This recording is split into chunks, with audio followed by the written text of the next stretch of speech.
Hi, my name is Kristi Lee, And I'm Jade Quinn. and back in April of 2003, our lives were changed forever when I traveled back to China to go and adopt my daughter. And it was something really, really special because I was born and raised here in the United States. I'm a second generation Chinese American, and to go all the way back to the land of my ancestors to adopt my daughter was something that felt like it was a missing puzzle piece that finally got put into place. And it's just amazing how God works to put ourselves into a situation where we had no idea what was going to happen. And we ended up being connected forever. So, fast forward 17 and a half years later, Jade's now a senior in high school. And a few months ago, I asked her, you're going to be leaving the college in a few months. What do you need? And I jokingly told her, love and affection, because my love language is love and time and physical touch. But really, I really wanted to have her teach me some more life lessons so that I would know what to do in the future. So, we're about to share with you 5 life lessons that have carried Jade through junior high, high school, and hopefully well beyond into college. And our first life lesson that we'd like to share with you is life lesson number 1: learn to love and accept yourself. So, Jade's going to share a story about she's even now at 17 and a half years old, 4 foot 11. And the doctors tell us that she's not going to get any taller. So, this was something that was really a challenge when she was in preschool and first grade. So during those times, I was always the smallest and the shortest person, boy or girl, the shortest person in the grade. And that continued on until now. But I would always come home and tell my mom, Mom, so and so said that I was short, and so called me a shrimp. And I kept crying to her about it every day. And then, So, one of the things that I taught her was to change her language on what she told herself and to really just embrace who she is. And so I taught her to say, I may be short, but I'm fast. So she went back to school and she told the boys that were teasing her, and she came home in tears again and said, Joshua said, you may be fast, but I'm faster. But we just kept saying these affirmations day after day, and it was, a multitude of affirmations. I'm a great reader. I love math. Spelling comes easily to me. All of these different affirmations, along with I may be short, but I'm fast. And then lo and behold, she gets to second grade and she came home excitedly and said, Mom, I'm faster than Joshua. I beat him. and I gave her the biggest hug and I said, I knew you would. I just knew you would. And so those were the beginnings of being able to teach her at a very early age, from preschool on, how to actually be kind to herself. Because I know some adults that are, have grown up in very harsh conditions in their households, and they've taken those voices that their parents and maybe even siblings and grandparents have told them not very nice things, and it's been really hard for them to get rid of those voices and to find their own voice and to listen to what truth is instead of what's been forced on them. So that's one of the things that we wanted to teach you, is just love and accept yourself for who you are and how you've been created, and that you are unique and special in this world. So, life lesson number 2: don't create drama and don't go looking for drama. So, Jade's going to share a story about that as well.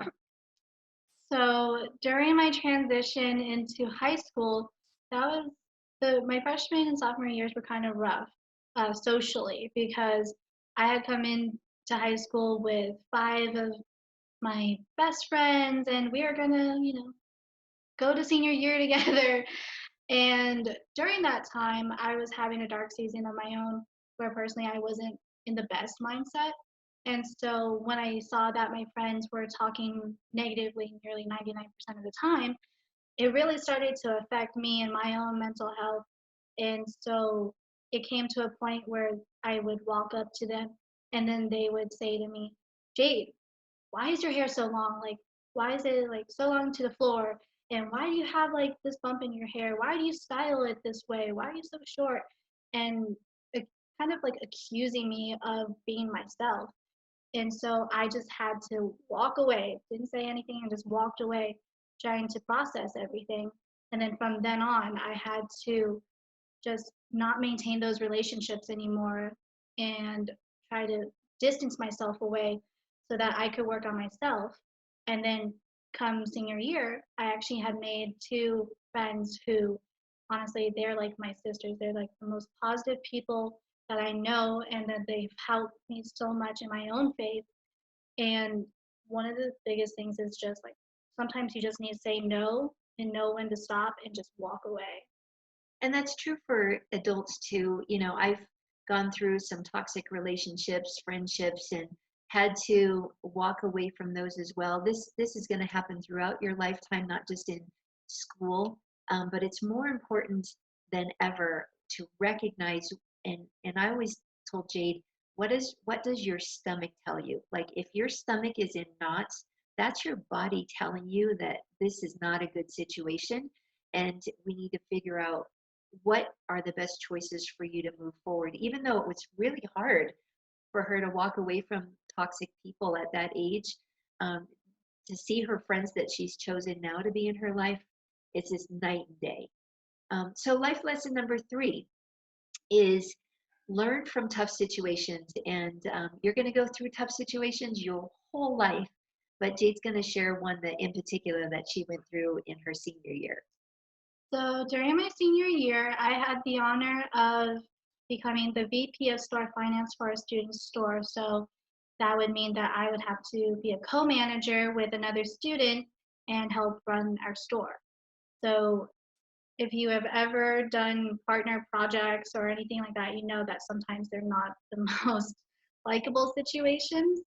And so just throughout that whole situation that I had to go through, I've learned a lot about myself as a leader, about how I can improve in my communication and my leadership styles, and how to actually change my way of communicating with others. Because sometimes there are people who are like, okay, you can tell me about anything, just tell me what to do or how you feel, and I'm okay with it. And then there are other people where they're like, oh my God, why are you coming towards me? Why are you confronting me about anything, even like the smallest little thing? And sometimes you need to know when to change it up. And also you need to know on how to like be yourself, because sometimes people will try to control that and say, oh, you're wrong, you're wrong, you're wrong. And really you're like, hey, I'm just trying to stand up for myself. Yeah, exactly. And with tough situations, always try and see what the lesson is. So Jade would come home frustrated every day in trying to work with this person and try and figure out, like, she would stand up for it, for him, with the other kids that were trying to tease him, and she would pull him to the side privately and try and talk about why she was frustrated with him. And it was just really a tough situation. But when that situation finally changed, what I said to her is, there will be a day when you look back on this time where you will thank this person for really stretching you and stretching your ability as a leader and stretching your communication skills. And now, looking back on that, even though it's only been a short while, I would say that you see that now. Yes, definitely looking back, I see um, how much progress I've made in just my reactions with people and learning how to uh, self self control and how to like change my own way of thinking when really it's like no. Absolutely. And then life lesson number 4 is what we call the 5-minute rule. So understand that, I had observed what Jade's processing was whenever she'd get a tough assignment, or what she thought was an assignment she didn't even want to do. Maybe it wasn't even tough, but she just plain didn't want to do it. She would go through this phase of ranting and just in overwhelm, because she would put it off and she didn't want to do it, so she procrastinated, and then she was left to like scrambling at the last minute. But then once she got past that and she focused, she really focused and did a great job and finally would get through the project. And after observing this for a few times, I finally said, you know what, time out. We're going to start a 5 minute rule from here on out. You have 5 minutes to freak out, to cry, to scream, to talk it out, whatever you want to do. But after those 5 minutes are done, then you're going to have to take a deep breath and go wash your face and refocus and get through it. And what I noticed is, as we started going through that a few times, now I see that she regulates her own feelings and how she processes through an actual project.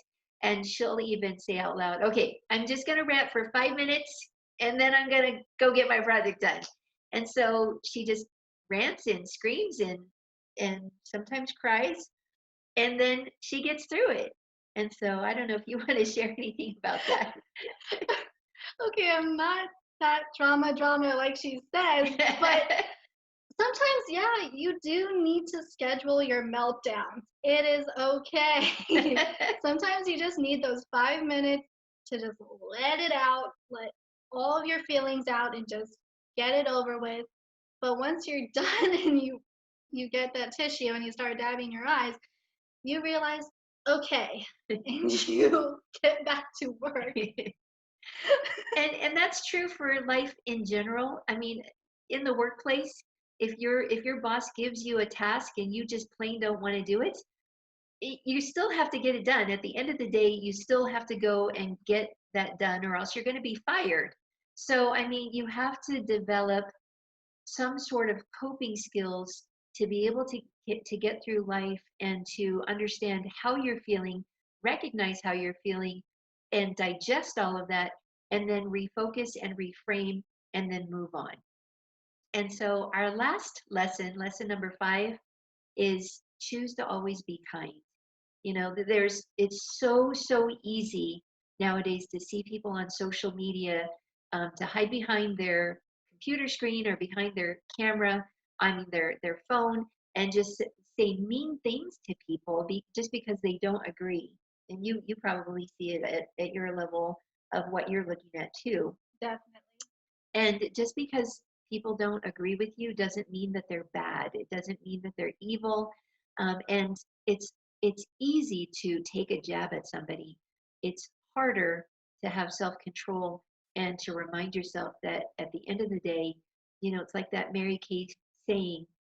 She was famous for saying people walk around with an invisible sign around their neck saying that they just want to be appreciated and to be recognized. And understand that that doesn't go away. That's cradle to grave. I mean, people just want and need to be recognized and appreciated. So choose to be kind. Choose to be that person that is the leader in when other people are choosing to be unkind.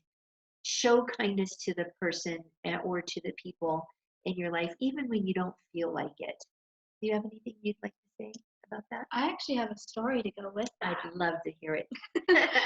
So during my freshman year, I decided I wanted to try out for my school soccer team. And so a lot of the kids from my elementary had actually gone to the same high school. And so one of the girls that was also trying out, she hadn't been the nicest person to me during elementary school, and I wasn't on the greatest terms with her. But during that tryout, part of it was that you needed to run a mile. And I know a mile doesn't seem like a lot, but I am not built for long distance running. Seems like a lot to Yes. um, but when we were doing the run, I was running next to her with a few other girls, and I noticed that she couldn't catch her breath, that eventually she started holding onto her side in pain, and then she just started having a complete panic attack. And I told all the other girls, keep going, like we're we're being timed, keep going, it's okay, I'll stay with her, make sure she's fine. And um, we ran that mile, we came in last. I don't even remember my time, but all that mattered to me at that moment, no matter who she was that she was okay, and that afterwards she had actually came by me and she said, Thank you so much for staying with me. I really, really appreciated it. Appreciated it. And like a year later, during our sophomore year, I had applied for a job as a barista, and I ended up working with that same girl, and we ended up being friends. I still call her a friend today, and she taught me everything that I knew about being a barista and trained me. And we developed a really, really good relationship afterwards, just because of that one moment of kindness. I love that story. I just, as a mom, I just makes me proud to see the amazing woman that my daughter's becoming and to see her heart. And that's what life is about. Find out who you are, find out what gifts you've been given, develop those gifts, and then share it with the world. That's what this whole journey is about. So cheers to the graduating classes of 2020. And we are just so proud to be able to share our story with you. And we just celebrate you.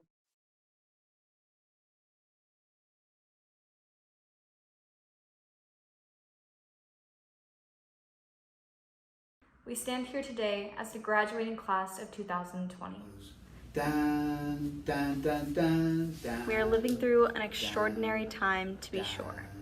dun, dun, dun. We are so proud of you. We are with you. Welcome to the beginning of the next chapter of your life adventure. The world needs your talents and your leadership now more than ever. I cannot wait to see your greatness. We're going to come out of this crisis stronger together. You are a product for the times. Go toward yourself. Bloom where you are planted. Change is good. It's going to be okay because you are enough. You can have an effect. Go out and rock this time. Focus on leaving our community a better place. You've got this. Be brave. Embrace today. Please remember to vote. Muchísimas felicidades a la clase de graduados de 2020. Can't wait to see what you do. Cheers to the graduating classes of 2020. Congratulations. Congratulations. Congratulations. Mazel tov. Congratulations. Congratulations. We celebrate you!